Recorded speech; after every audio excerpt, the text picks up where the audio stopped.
Zimbabwe faces a crisis of rebuilding, and as a nation we're at a place where we need to choose whether we will rebuild on worldly systems or we will rebuild in a godly way. Rebuilding on the current systems, the worldly systems, demands that we bring in investment, we bring in the top guys, the guys who know, and it tends to be a top-down approach. And we know that from scriptures, God builds from the bottom up. And we need to pray that we as Zimbabweans will rebuild our nation in a godly bottom-up way. If we look in the scriptures, we see that the turning point for any nation is repentance. If my people who are called by my name would humble themselves and pray, I will heal their land. We believe that God is in the process and has already healed our land, but we then need to rebuild on what He shows us. The two key things on which this nation will be rebuilt is humility and unselfishness. When we humble ourselves and see God as He is, then we will see what He is calling us to, and we will start to have unselfish hearts. Unselfishness is what allows us to build communities, because when we have selfishness in our hearts and we have self-interest, we don't see the need of our neighbor or our brother or our friend.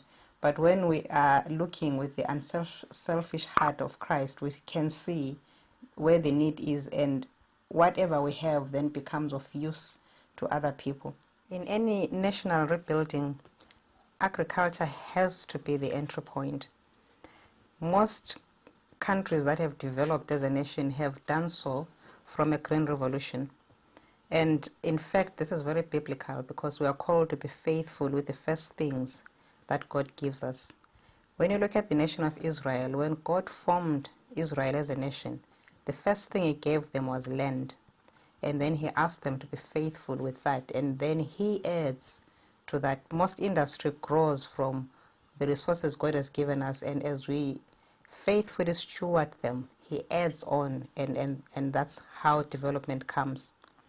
Starting with any other industry that's not agriculture tends to require resources that we don't have as a nation, and then we are forced to borrow, or we are forced to bring in other people's resources that tend to come with their own strings.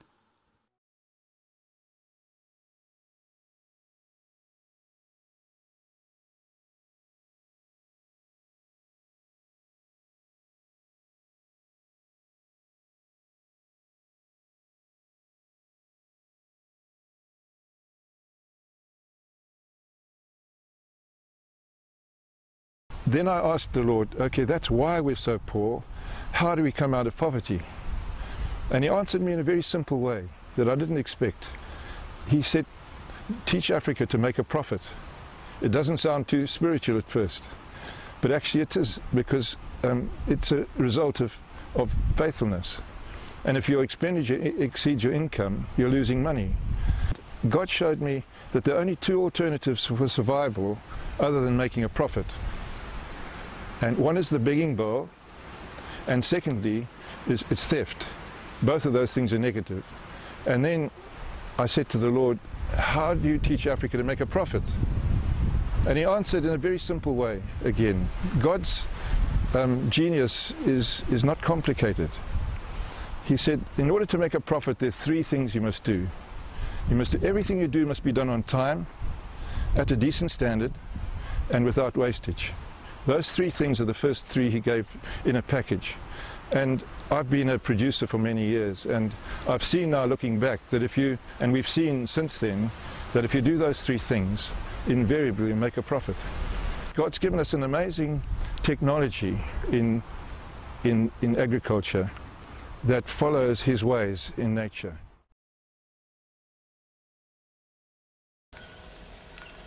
I came out to the bush like this here, on the farm, where nobody's been intervening with nature as God has designed it for hundreds and hundreds of years. And I came and I asked God to open my eyes, and I saw firstly that the leaves fall down in the ground, and they come down and the grass dies down, and there's a beautiful blanket over the earth. You can see previous leaves from different years here, and it protects it from the impact of the raindrop. And this is so important to God, because this here is the material that feeds the little beetles and worms that live in this whole horizon here. And then it also protects the surface, and it feeds the microorganisms in the soil eventually as it gets taken down into the profile. And then what I also noticed in God's natural creation, there's no inversion tillage. There's no turning over of the soil. And so I saw that surely if this bush has survived for thousands of years, it doesn't die of disease or pests or lack of ploughing or lack of nutrition. There's a whole beautiful cycle here that God has put in. And so I thought, well, if He's the designer, I want to come and emulate what He does.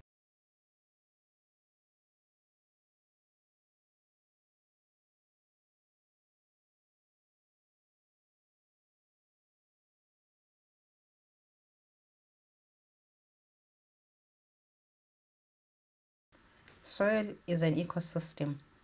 It's alive with all forms of life, and most of this life exists beneath the surface. At the top, there's God's blanket, and this is the fallen leaves and the decaying grass that cover the soil.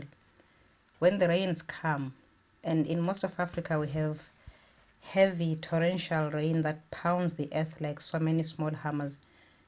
When that happens, unprotected earth, like a plowed field for instance, takes the brunt of that.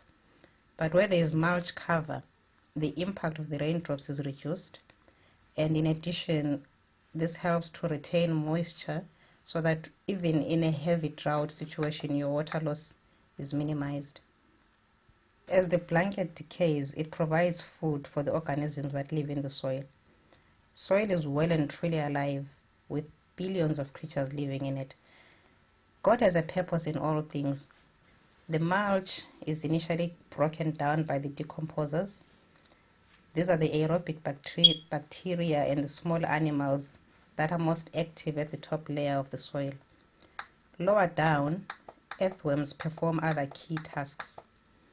Earthworms turn organic matter into humus, and this improves the water retaining properties of the soil. It adds nutrients, and it makes soil more workable.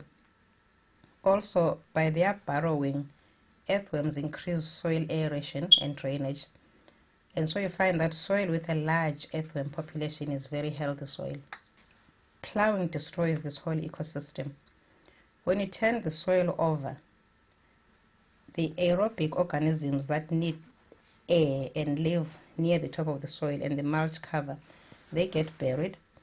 And the anaerobic organisms that live at the lower end and don't need air, they get exposed, and essentially you kill both. But more than that, you destroy the roots that bind the soil and the burrows that the earthworms create. And in the end, soil compacts, creating very heavy clods that are thick but have very little aeration in them, and they have very little ability to retain water.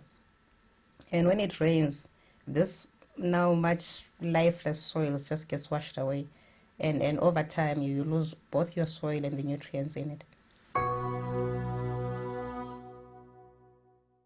After planting this tomato, they had the drought for 3 weeks, but all people who planted, we are many and we have planted tomatoes, but the other tomatoes are died. But my tomatoes not died because I put this blanket. You see this blanket? It covers the water. All the water are still here. So it's fine with me with this tomato because of this blanket, because it keeps all moisture. The other people who are planting tomatoes, are they planting on ridges? Yeah, on ridges. They're digging and make the pools, the holes and plant there. All tomatoes are died. But me, I don't make a ridges. I just take my line and put the hose and plant my tomato. Yeah, it looks good. When did you plant? It was planted on the 4th and the 5th of November. Okay. Yes. So, it's taller than you. Yeah, it is. It's going so fast. Yeah, see, you see on this field, every year we plant on the same planting station and then we don't make ridges. You can see the mulch. I mean, it's just there. And you can even see the soils are improving. If you see our soil and then you compare with our friend's soil, our neighbors, is quite different. My plots are, about 1.5 hectare, but per hectare I harvest something more than 120 bags, which is very good. You see, that is different from all these other people because the way they farm it, they cannot get that much. They usually get 30 bags per hectare. When I farmed before, the same garden which I'm using today, I was harvesting 3 to 6 bags per annum. And when this man came to my house, he taught me, and we went to America to have some training of farming God's way. And there I learned. And for the first time, I saw a big difference in my life and even in my family. I was staying in a certain house, even myself. I was staying the same house with pigs. I'm not just saying. And those people who was there, they know. And when I started doing this farming God's way, the Lord challenged me that it's not just this way you was doing. There's somebody who can take care for you. And I just followed him and obeyed him, followed his principles, how to do farming God's way. And from 3 to 6, for the first time, I harvested 70 bags. And it was amazing in 2002. And I was saying, Lord, is it really you, God? And I really asked myself, and I was really screaming. And even those people, you see me now, you can see it's difficult even to express the joy which I had for the first time when I'm using the farming God's way. Somebody who was looking down upon himself, like I cannot do anything, but God used this method to provide, to build even my own, to buy the land and build my own house. And now it's really a good house. And now the old house which we had, we broke all the walls. Now we are using it as a church, and people are meeting there. We are meeting together, fellowship together, and have a good time there, praising the Lord. He has promoted conservation agriculture, and not only in the post-land reform era, even before the land reform. Brian Audrey's in the Mashonaland Central Province, in Mazowe district. He was working with the smallholder producers long before we even started talking about the need to have land reform in Zimbabwe. The average yield of maize in the conservation agriculture sites that are dotted around the country, we're talking about 4 to 5 tons per hectare, right? And that's out in the smallholder sector. And the average national yield now, we're talking of the whole country, is hovering around 0.8 tons per hectare. So you can see the difference that the conservation agriculture project in the country is contributing towards food security.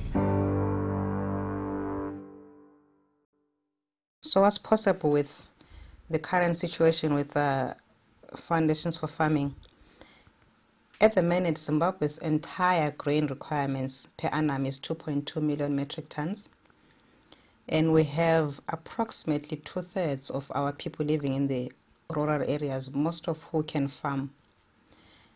Currently, our farmers are achieving less than 1 ton per hectare, but with foundations for farming, they can achieve a minimum of 3 tons, a maximum of anything up to 5, 6, 7 sometimes.